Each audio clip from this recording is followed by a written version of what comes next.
is all about baking, of course. Now we are going to bake cake named Scavader chocolate cake. So let's start.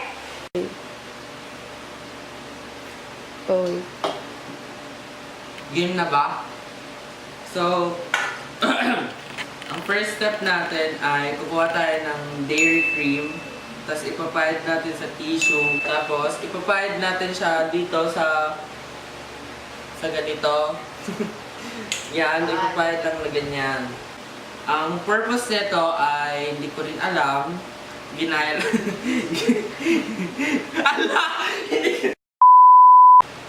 Pag nakita nyo na ganyan na, pwede na siguro yan. Tapos, kukuha tayo ng cocoa powder. Ang gagamitin natin cup ay yung 1/3. So, kukuha tayo ng 1/2 ng 1/3 na cup. Kung naiintindihan nyo man, sana naiintindihan nyo. To the watching there abroad, so, turn on the caption so you will understand what I'm saying. So, let's put ganito.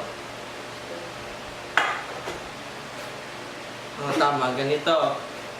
Yan, i-spread lang natin siyang ganyan. So, yan. Yun lang. Tapos na. So, i-bake lang natin. Joke lang. So, yun. Ito yung first step natin. Bye. First step, we need 3 cups of all-purpose flour.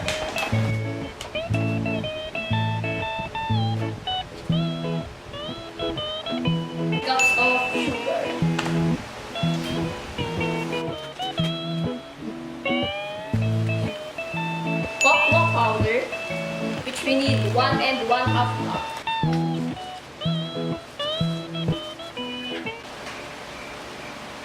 Ah, 3 cups? Oo.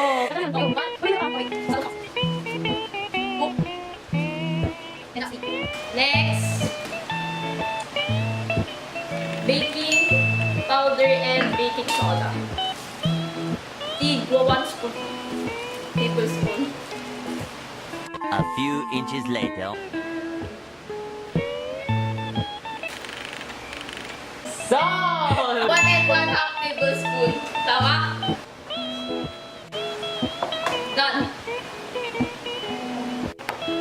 So, according sa report nila Ivy, ang una mo munang imimix is yung mga dry ingredients. So, ito na yun.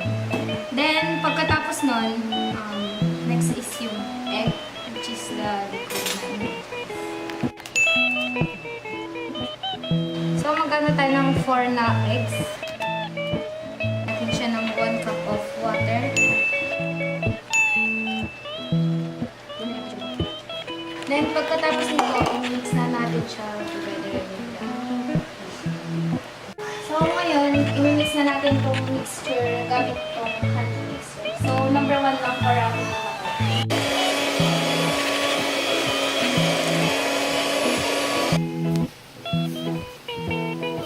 So, na-mix na yung lahat ng ingredients simula sa start. So, ang gagawin naman natin is, yung na-mix na is ilalagay natin sa pan. But before na gawin natin ito, dapat nakapihin na po yung oven natin. Kasi para mas madali luto.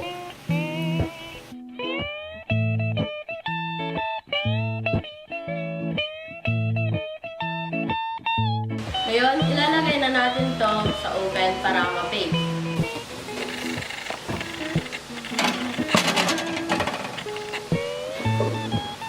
Ngayon, gagawa tayo ng icing para sa ating cake. Una, maglalagay tayo ng kalahati ng cream cheese.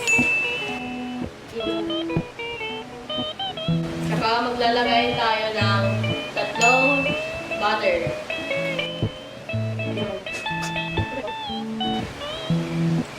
Di ba masyadong madami na?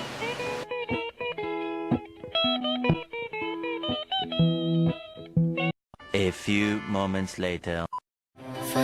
Fighting flames of fire and on the burning wire. We don't care anymore.